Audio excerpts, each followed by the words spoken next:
Ya estamos a tiempo para hablar con el taller. Antes que nada me presento, mi nombre es Fabricio Alcantare. Yo trabajo para Brasil, soy parte del staff del programa Regionales y estoy como coordinador de las regionales del Nodo Oeste, que se llama, que para los que no saben por ahí son las regionales de Córdoba y San Luis. Y bueno, voy a estar un poco como moderador del taller, marcando un poquito los tiempos. Adrián Correndo, que es quien va a liderar el taller sobre recalibración de umbrales críticos de pebre, maíz y soja. Es ingeniero agrónomo de la Universidad de Buenos Aires, donde también realiza una maestría en ciencias de suelo. Su especialidad se enfoca en fertilidad de suelo y nutrición de cultivos. Actualmente se desempeña en IPNI Cono Sur como asistente agronómico y ha publicado como autor y coautor numerosos artículos científicos y técnicos en congresos, simposios, revistas nacionales e internacionales y varios capítulos de libros. Los tiempos está más o menos programado para que Adrián nos hable unos 20 minutitos y después va a haber otros 20 minutos para preguntas de ustedes. Así que bueno, lo dejo con Adrián. Ahí está. Hola, ahí está, perfecto. Bueno, primero buenas tardes, buenos días para los que no almorzaron, pero supongo que todos comieron. Espero que no lo suficiente como para que se me duerman, y sino que hayan tomado un cafecito. Bueno, en primer lugar les quiero agradecer también por haberse arriesgado a empezar el taller, a empezar el congreso con este taller. Les agradezco mucho la confianza y espero cumplir las expectativas. También le quiero agradecer a los organizadores, especialmente a Santiago Nocelli, por la propuesta de presentar el trabajo que uno hace. Realmente es un gusto poder compartir la labor de uno, sobre todo en un ámbito como este, donde están la mayoría de productores y asesores técnicos quienes finalmente toman las decisiones, es decir, quienes pueden usar las herramientas que uno trabaja en el desarrollo. Así que, bueno, muy entusiasmado con esto. Este trabajo es parte de mi proyecto de maestría, en el cual hicimos una revisión de ensayos de fertilización de fósforo, con fósforo en maíz y soja y nitrógeno maíz. Esta vez solo lo vamos a presentar lo de fósforo por cuestiones de tiempo, obviamente.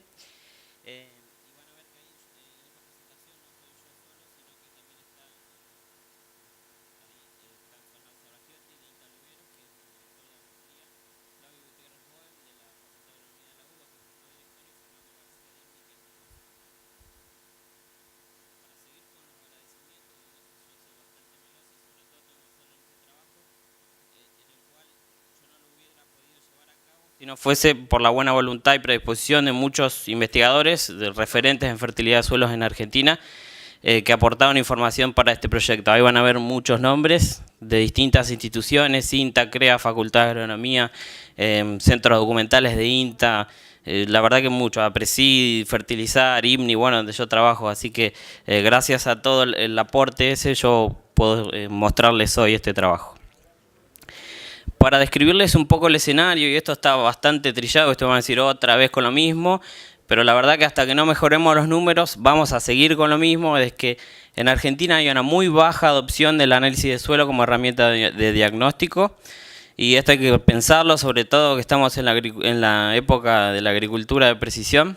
Hay que pensar un poco más acerca de esto, o sea, por qué muestreamos tan pocos los suelos cuando queremos ser tan sitio específicos, ¿sí? En Argentina muestreamos alrededor de una muestra cada 300 hectáreas en producción, ¿no? Esto evidentemente refleja que hay una percepción de una falta de confianza en la herramienta. Digamos, hay una relación costo-beneficio en la cabeza del que toma las decisiones que no está cerrando, porque si no, de otra manera los índices serían bastante mejores, ¿sí? Ahora, la otra parte de este escenario es que hay mucha información. En Argentina hay mucha información de ensayos de fertilización, pero que está dispersa. Entonces la idea de este trabajo fue empezar a juntar eso, ¿sí? De manera tal de a ver si podemos encontrar patrones de respuesta a la fertilización y poder mejorar o no las interpretaciones.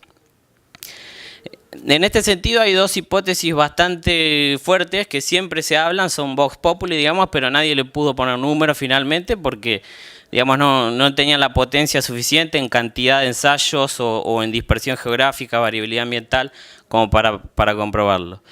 Y son dos. La principal es que el nivel crítico de fósforo Bray cambia según el tipo de suelo. ¿sí? Ha habido varias redes de ensayo que se analizaron, pero digamos, no tenían el suficiente N, digamos, la cantidad de casos como para probar esta hipótesis. Y la otra es que el potencial de rendimiento no afecta a nivel crítico, ¿sí?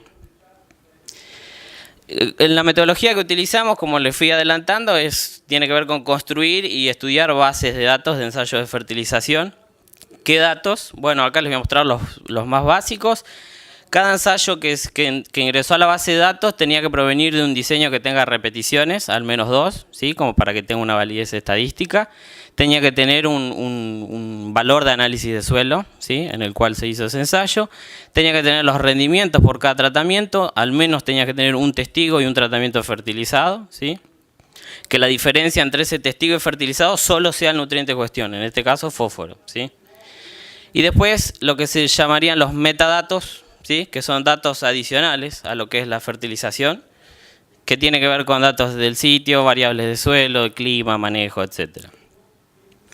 La fuente de información, digamos acá como en trigo, digamos tendríamos los grado A, ¿sí? Trabajos publicados, preferentemente en journals, digamos revistas científicas que tengan un referato, ¿sí? Este es el grado A, después también hay trabajos publicados en congresos, reportes, etc. ¿sí? Adicionalmente, después pasamos al grado B, que empezamos a contactar a investigadores, y esta fue una de las partes más lindas de ese proyecto, la interacción con todos esos nombres que veían al principio, ¿sí? Y esto fue para pedirles datos o metadatos que no estuvieran en los reportes o en los trabajos ahí, que podrían tener un potencial bastante importante a la hora de la interpretación, ¿sí? Entonces, se contactó a los investigadores para eso, para pedir esos datos no reportados y eventualmente para datos de ensayos no publicados, ¿sí? Esto es todo lo que se llama la literatura gris en el ámbito de la ciencia, ¿sí? Todo lo que no está publicado. Pero que en Argentina es la mayoría. Así que, digamos, era muy relevante poder contar con esta información, ¿sí? Para no tener un sesgo. En cuanto a la dispersión de los ensayos, esos son los puntos. Ese es un mapita en Google Earth. Acá no se ve el puntero, perdón. Bueno, la dispersión es en alrededor de más de 300 localidades, ¿sí? De toda la región. Fundamentalmente en región pampeana, Buenos Aires, La Pampa, Córdoba, Santa Fe, Entre Ríos, algo en San Luis, y hay alguito ahí en Tucumán, digamos, en suelos que son bastante parecidos, siempre que sean argidoles o abludoles, ¿sí? En maíz recolectamos alrededor de 340 ensayos, ¿sí? 75% de esos ensayos aproximadamente eran clase A, otra vez, que eran ensayos que tenían al menos 3 dosis, ¿sí? O digamos 0, 1 y 2, ¿sí? Pónganle 0, 10, 20, 20, 30, 20, 40, ¿sí? Y después tenemos los clase B que son control versus fertilizado, ¿sí? Los clase A son preferenciales porque, digamos, eso sí me pueden estar diciendo en dónde yo saturo la respuesta, ¿sí? Y eso es importante para calcular los rendimientos relativos y demás. Y en soja, el N es bastante más grande, alrededor de 540 ensayos, ¿sí? Donde aproximadamente 50 y 50 son clase A y 50 clase B, ¿sí? Todos los ensayos que ingresaron a la base de datos tenían las fuentes de fósforo más habituales, super triple, fosfato monamónico y algo de diamónico, pero la mayoría era super triple o monamónico, ¿sí? Las dosis variaron bastante, entre 10 a 60 kilos, ¿sí? Se descartaron las que eran menos de 10 kilos o más de 60, pues ya eran demasiado extremas, ¿sí? Los momentos de fertilización fueron bastante a la siembra, la mayoría, y también hay anticipado. La mayoría era 30 días anticipado, había de hasta 90, pero la mayoría que era anticipado era 30 días, ¿sí? Y en cuanto a la forma de aplicación, fueron bastante bien repartidos, más o menos sería mitad y mitad entre boleo y banda, ¿sí? Había también algo en línea. Pero la mayoría era boleo y banda. Para seguir con la metodología, y algo bastante importante es, y acá paso el chivo, este es un trabajo que publicamos de un método que sirve para calibrar esto que hablamos de los niveles críticos. Y con bastante orgullo le digo que es un método argentino, lo publicamos este año. En realidad es un método australiano que lo agarramos y le encontramos un error que tenía, le ajustamos el algoritmo para mejorar las estimaciones, ¿sí? Resumiendo, la principal ventaja que tiene este método es que nos permite estimar niveles críticos, pero con intervalos de confianza. Digamos, es decir, con una confianza estadística. Eso lo que nos permite eventualmente es poder comparar entre distintos grupos de casos, ¿sí? Como les mostraba al principio, por ejemplo, entre tipos de suelo, ¿sí? Podemos agrupar los ensayos por tipo de suelo, calcular niveles críticos y ver si son diferentes o no. Empecemos con maíz, entonces. En esta figura lo que les muestro es en el eje Y tenemos el rendimiento relativo calculado como el rendimiento del testigo, ¿sí? Dividido el rendimiento máximo, ¿sí? Que cuando el rendimiento máximo era el testigo es 100%, ¿sí? Y si no, siempre va a ser menor si el fertilizado rendía más, evidentemente. Y eso es en función del nivel de fósforo Bray del suelo, ¿no? Acá en el rango la mayoría estaba entre 0 y 40, ¿sí?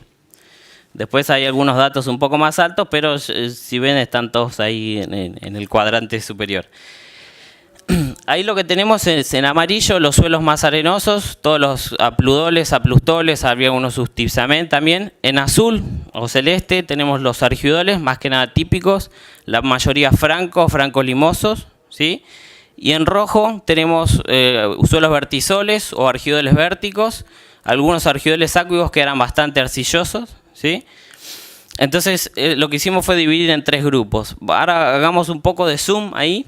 Y lo que hicimos fue calcular para el 90% del rendimiento relativo, que es el nivel al cual digamos, se hace el estándar, de alguna manera, para calcular los niveles críticos, y lo calculamos para los 3 tipos de suelos, ¿sí? En amarillo tenemos los apludoles, otra vez los argidoles en azul, y en rojo los suelos más vérticos, ¿está bien? Ahí, como pueden ver, supongamos que arrancamos en un suelo con 20 partes por millón. Ahí no importa en qué tipo de suelo estamos, se comportan todos bastante bien, ¿no? Digamos, ahí estamos bien provistos, no importa si es en un tipo de suelo u otro.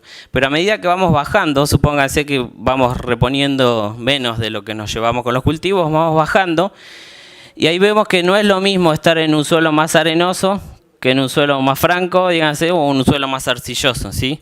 Acá lo que nos refleja es que el suelo más arcilloso evidentemente tiene un poder buffer de fósforo más fuerte que un suelo más arenoso, y eso es algo que es completamente lógico, y como les decía, siempre se habla, pero nunca la hemos podido poner un número o hacer una comparación estandarizada o justa de alguna forma. Y como vemos, a medida que nos caemos en un arenoso, estamos penalizando mucho más el rendimiento que en un arcilloso. Ahora, ojo, lo que yo le digo acá no, nos caemos más fácil, pero si ustedes por ahí repasan algún número, la cantidad de fósforo que yo necesito para subir en un suelo arenoso es menos que la que necesito para subir una parte por millón en un suelo arcilloso. Así que tampoco nos confiemos de que porque los niveles críticos son más bajos, tenemos buffer o ese buffer es inagotable, porque el día que queramos empezar a reponer en ese suelo arcilloso cuesta más, ¿sí? Y acá, esa es la comparación de los niveles críticos, ¿sí? Nos daría 8 partes por millón, más o menos, para un vertisol, ¿sí? Entre 6 y 10, esa es la variabilidad. 10 en un suelo argidol, entre 9 y 11, el rango, ¿sí?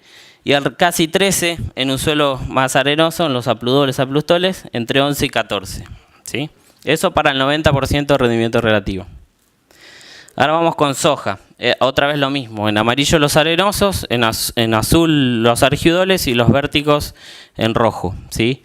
Acá lo que vemos es que, otra vez haciendo un poco de zoom para aclarar esa figura, también para el 90% de rendimiento relativo, fíjense cómo el modelo, ¿no?, de los argidoles y apludoles es bastante parecido. Están prácticamente iguales, ¿sí? No hay diferencia. Sin embargo, esos dos difieren del suelo, de los suelos más arcillosos, ¿sí? Y esto es bastante parecido, fíjense, 8 partes por millón para los vérticos y más o menos 11 para los suelos que ya son más francos o más arenosos, ¿sí? Y con un rango, por supuesto, ¿no?, entre 9 y 12, 13 aproximadamente, ¿sí? Ahora vamos a la parte de la hipótesis del potencial de rendimiento, a ver si afecta o no los umbrales. Acá es lo mismo, ¿sí? Tenemos para los 3 tipos de suelos, sabiendo que ya que difieren entre los distintos tipos, lo que hicimos fue algo bastante sencillo. Dividimos la población de datos en 2, ¿sí? Los que los que tenían un rendimiento máximo de ensayo abajo del percentil 25 de toda esa serie de datos, que es más o menos menos de 8 toneladas, digamos con maíces de potenciales menos de 8, en rojo esos son los niveles críticos y abajo tenemos en más chiquito los rangos, ¿sí? Esos son los intervalos de confianza. Y en verde abajo tenemos para los que están arriba del percentil 75, es decir, los maíces con potenciales mayores a 12 toneladas. ¿Está bien?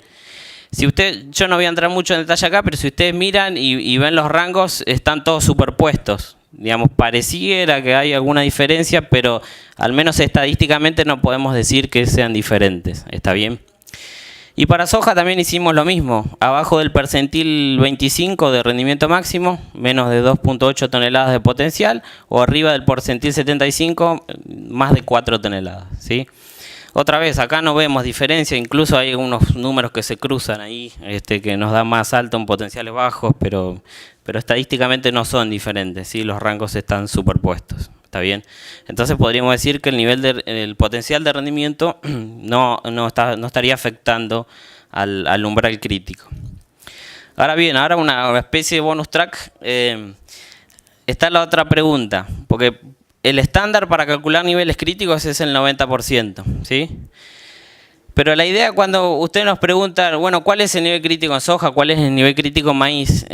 Usted no se tiene que quedar tanto con el quién lo dice o si les dice que es 10 o 11, sino tratar de ver si ustedes entienden lo que les está diciendo. Si yo les digo que la mayoría de estos ensayos usaron una dosis modal, ¿sí? La dosis más frecuente es más o menos 20 kilos de fósforo por hectárea, ¿sí? Si usamos los precios de la mediana histórica entre el 2000 al 2017, poner esos 20 kilos con un costo oportunidad y todo el piripipi, nos sale más o menos 50, 55 dólares, ¿sí? Poner esos 20 kilos de fósforo, que es cómo se calculan esos rendimientos relativos y demás. Ahora consideremos un potencial de soja de 30 quintales por hectárea. Apuntar al 90% de rendimiento relativo equivaldría a decir que yo sin fertilizar puedo sacar un 90% de 3.000 kilos, son 2.700, ¿no? Son 300 kilos que yo asumo como lucro cesante por no fertilizar, si yo estoy con tanto bray en el suelo. ¿Está bien? Ese lucro cesante en soja con el 90% serían 67 dólares por hectárea, otra vez, neto y con los precios históricos. ¿Está bien? Eso parece bastante parecido a lo que me salía a poner esos 20 kilos. ¿Está bien? Entonces, apuntarla al 90% en soja es algo que más o menos es aceptable. ¿Está bien? Ojo, con potenciales de 30 quintales, ¿sí?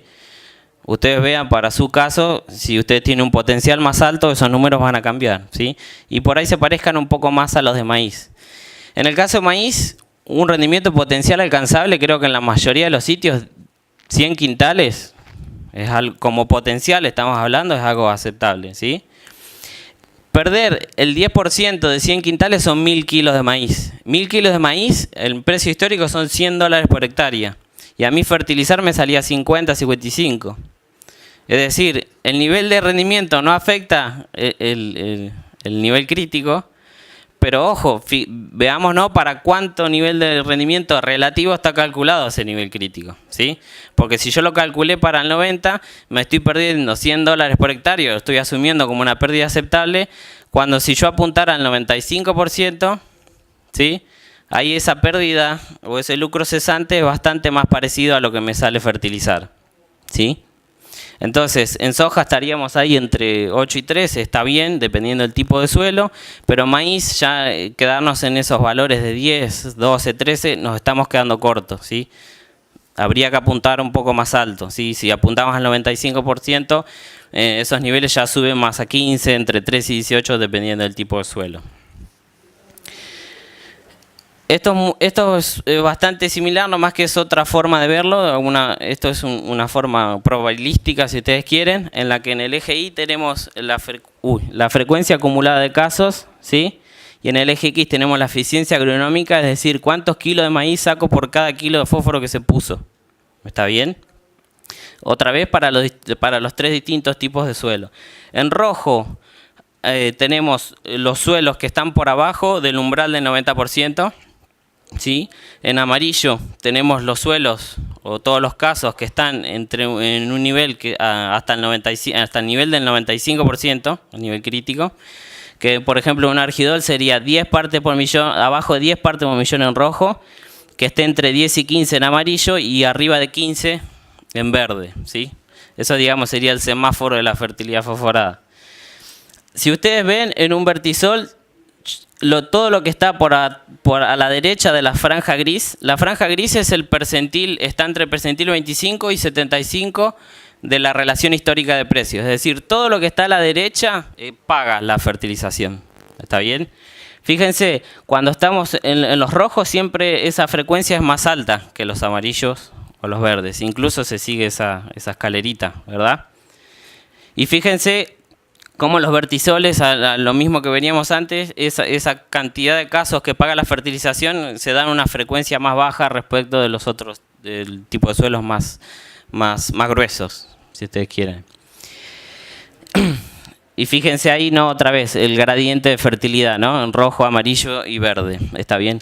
Ahora sí, todos fíjense que si yo estoy abajo de 10 partes por millón, sí tengo entre un 60 y un 70% de casos que pagan la fertilización, pero sigo teniendo aún un 30% que no la paga, ¿sí? Trabajamos con cultivos, es biología, esto es variable y, digamos, y hay muchas interacciones que hay en el medio. Así que eso también para considerar, pero fíjense cómo va aumentando la certidumbre de mi decisión.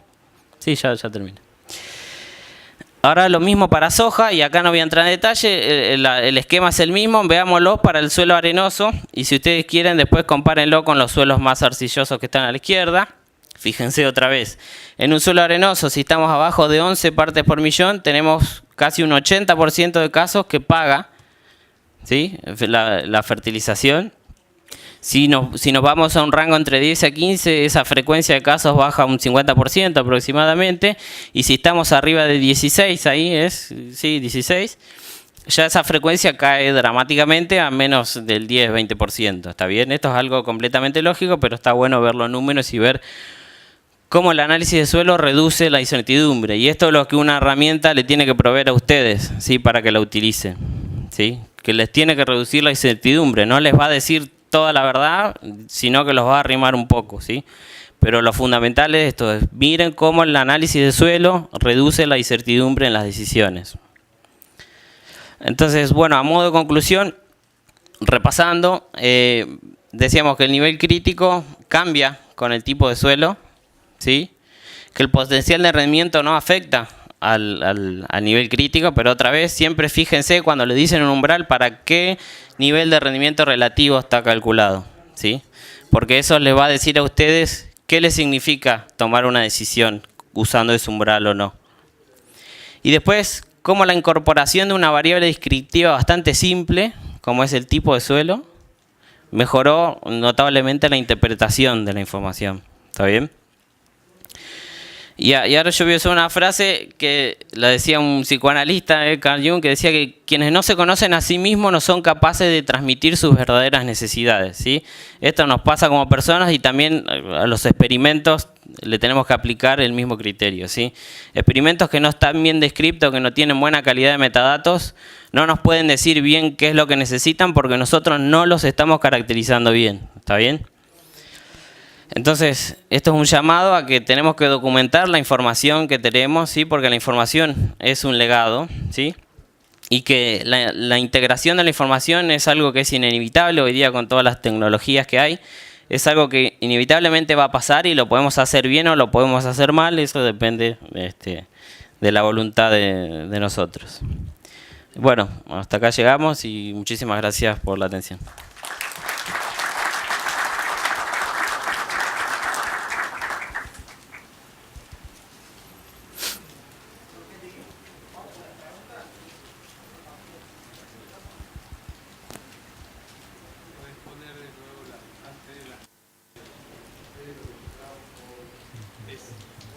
¿Ahí?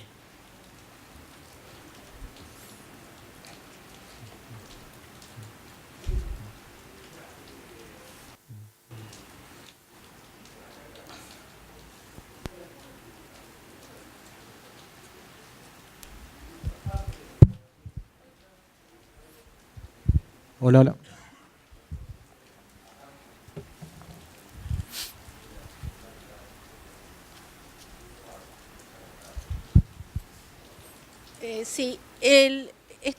la recalibración del nivel de fósforo, únicamente por el tipo de suelo relacionaron los datos. ¿Por qué únicamente sobre tipo de suelos? No, no esto nosotros lo mostramos como una idea, digamos, más que nada por el ámbito que nos mostramos acá, que tiene que ver con, digamos, mostrar cómo una variable simple puede ayudar a la interpretación de la información. Como veían ahí cuando yo mostraba la metodología, nosotros recopilamos muchos datos, ¿sí? También podemos dividir por niveles de materia orgánica, tenemos recopilado información de textura de suelo, arcilla, limo y arena, digamos, distintas combinaciones de eso. También tenemos, según vemos si la fecha de siembra también puede llegar a estar afectando o no. Digamos, estos son pantallazos como para ir viendo cuáles son las variables que son más groseras de alguna forma, porque la verdad que no teníamos nada que separe eso, ni siquiera por tipo de suelo. Entonces para después, esto es un puntapié inicial y después para ver cosas más finas, sí, tendríamos que apuntar a esas variables más específicas. Pero primero le tendríamos que apuntar a las cosas más groseras, a ver si las herramientas estas... es como, no sé, si yo digo, yo voy a mirar el nivel de fósforo en un suelo, pero tengo un pH de 8,5. Claro, no. La situación que tenemos en los suelos en este momento. Los suelos, por lo menos acá en el centro, de hace 20 años con pH 7 y ahora con pH 6, 5,5. Sí, Entonces, sí, evidentemente. ¿Y eso ustedes lo van a publicar posteriormente? Sí, sí, esto lo estamos trabajando, sí. Sí, la idea es publicar de acá y para sacar varios trabajos. No, la idea es poder publicarlo con referato. Por eso veías ahí, lo primero que hicimos fue publicar eso del método. ¿Sí? De que sea un método robusto que me permita a mí estandarizar las comparaciones. Otra de las cosas bastante importantes que nos parecía era el tema de estandarizar comparaciones, porque a veces uno decía, para el sur de Córdoba el nivel crítico de fósforo maíz dio, no sé, 9 partes por millón. Pero a lo mejor estaba calculado para el 95% de rendimiento relativo con método de Katie Nelson. Y el otro que hizo en el sur de Buenos Aires lo hizo con regresión Mitscherlich. Entonces no, la idea es que poder aplicarle un método que permita comparaciones justas y estandarizadas para que esas comparaciones sean lo más confiables posible. Sí. Buenas tardes. Sí. ¿Qué valor estás manejando de fósforo equivalente para suelos aplustoles y argidoles de P elemento? Vos decís cuántos kilos de fósforo tengo que poner por cada...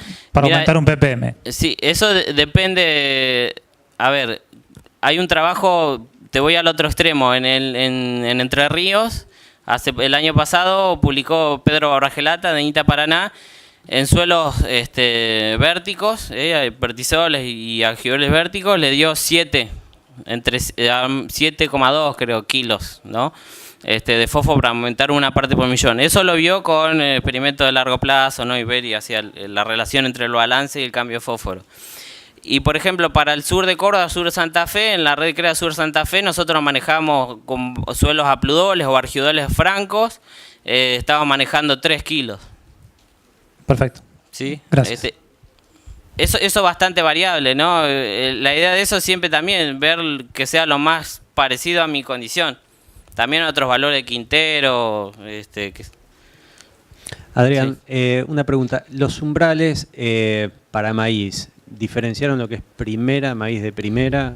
No vimos diferencias con eso. ¿No vieron diferencias? No vimos diferencia. Sí, o sea, eso de alguna forma lo que estaba más del lado del potencial que del... Cuando estaba el potencial de rendimiento, digamos, se dividía ahí, pero no había diferencia. Y más que nada también del lado de que había un sesgo bastante grande que la mayoría de los ensayos con maíces de primera, ¿sí? No hay tanto tardío en lo que es fósforo. Entonces, no vimos diferencia, pero tampoco podemos decir que hicimos la comparación y... A ver, no tenemos el N suficiente en maíces tardíos como para... Por ahí lo interesante sería Hasta ahora no separarlo en la zona cercana a Rosario, donde se siembra mucha legumbre. El 80% del maíz es de segunda o tardía, sí. o tardío. por estabilidad, etcétera. Lo que pasa es que los niveles de fósforo en un suelo ahí, por algo de mineralización, se supone que tienen que estar un poco por encima de lo que sería el nivel de fósforo de los mismos lotes en meses previos, en agosto, claro, con muy bajas temperaturas. Siempre el fósforo era la siembra, ¿no?, de los cultivos. El fósforo Bray siempre era la siembra o presiembra, ahí, digamos, ahí cerquita. Con temperaturas bajas todavía. Claro. Lo que pasa que eso también que mencionás vos, digamos, ese esquema de producción cambió en los últimos años también, ¿no? Y eso también hay que esperar un tiempo, no hay que suficiente haya cantidad de datos de ensayo, claro, digamos. exactamente. Lo mismo para nitrógeno. Por ejemplo, para nitrógeno maíz, el tema de eso de si es tardío o temprano, lo asociamos desde el lado del potencial de rendimiento, no tanto de eso. Y lo que vemos, sí hay diferencia, no importa si es tardío o temprano, lo que importa es el potencial, más que nada nitrógeno. Pero nitrógeno es otra historia porque, bueno, digamos, la demanda del cultivo es el potencial. ¿Alguna pregunta más? Tengo una consulta, Ariel, Sí. que me quedó del comentario recién. ¿Puedes hacer un comentario breve de lo que es la mineralización en fósforo? Mira, a nivel... Es una pregunta bastante picante esa. Mira, a nivel experimental es algo que es bastante difícil de medir porque eso se tiene que hacer con un fósforo marcado y es costosísimo. De hecho, digamos, hay muy pocas universidades del mundo que lo están haciendo, es bastante complicado. Y hay algunas, en el sur de Buenos Aires, Nicolás Wingard, que da un taller hoy, creo que hoy lo da o mañana. A él le pueden preguntar específicamente porque él estuvo trabajando eso en Georgia. Con Miguel Cabrera, que ellos estaban trabajando bastante eso y ellos veían mucho de abonos animales y demás. Y veían alguna asociación del potencial de mineralización del fósforo con el NaN, ¿sí? Pero otra vez, o sea, el NaN es una especie de materia orgánica particulada o algo así, digamos, es un estimador de la mineralización, no solo de nitrógeno, van todas datadas, nitrógeno, azufre, fósforo. Pero la verdad, si vos me decís un número o si hay diferencias entre los distintos tipos de suelo en lo que es la mineralización, y uno supondría que sí, que un suelo que digamos que es más arcilloso, en general tiene más materia orgánica porque la puede proteger mejor y demás, pero si te tengo que decir un número te estaría mintiendo, sinceramente.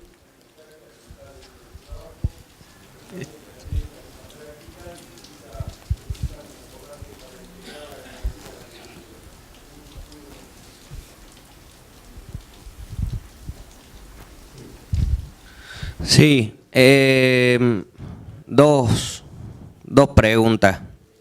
¿Qué crees que se puede esperar en suelos aplustoles con 6 de pH y con un proceso que vemos a lo largo de los años que estamos bajando el pH sobre todo creemos que el uso del urea, con suelos bien provistos de fósforo? Sí.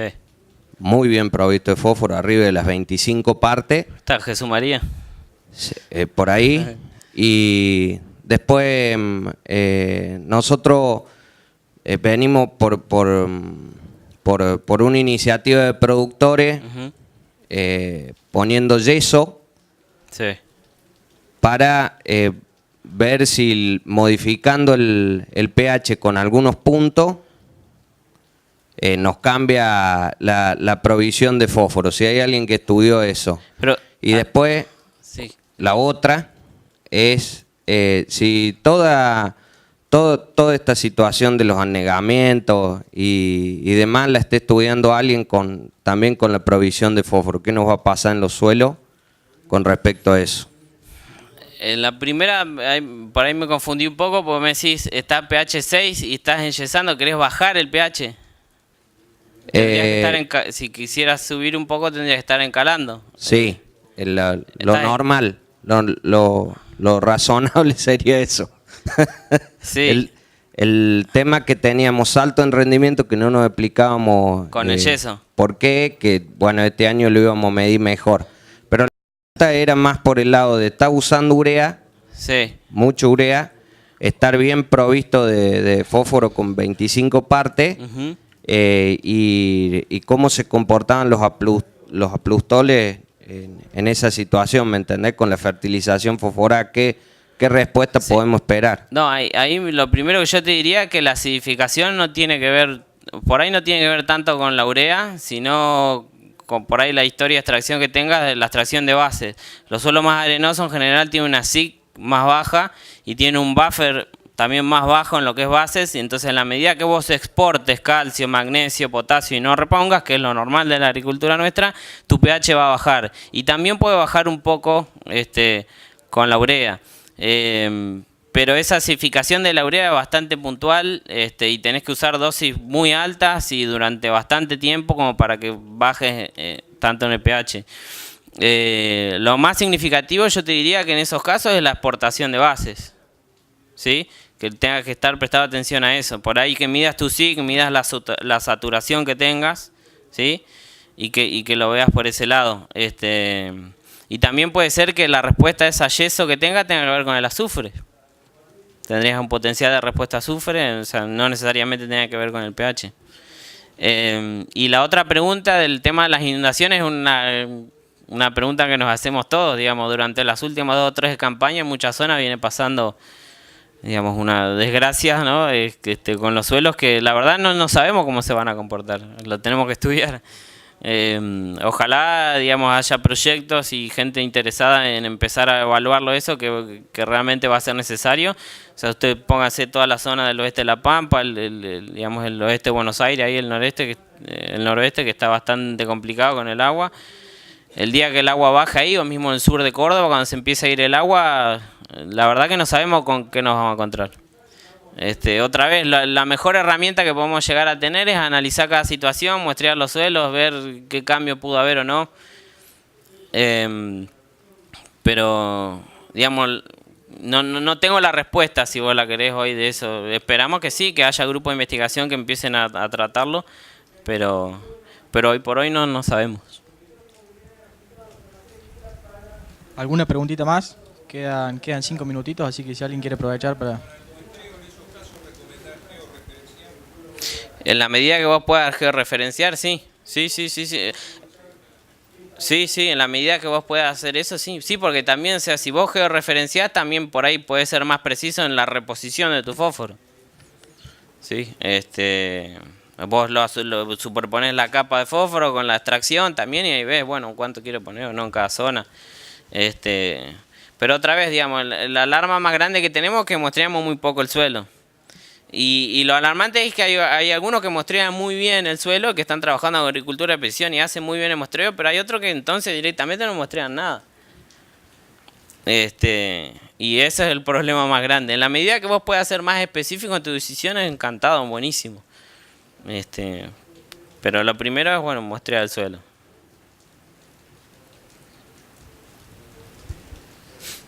Bueno, gente, si no hay más preguntas, le agradecemos a Adrián por el tiempo y un aplauso.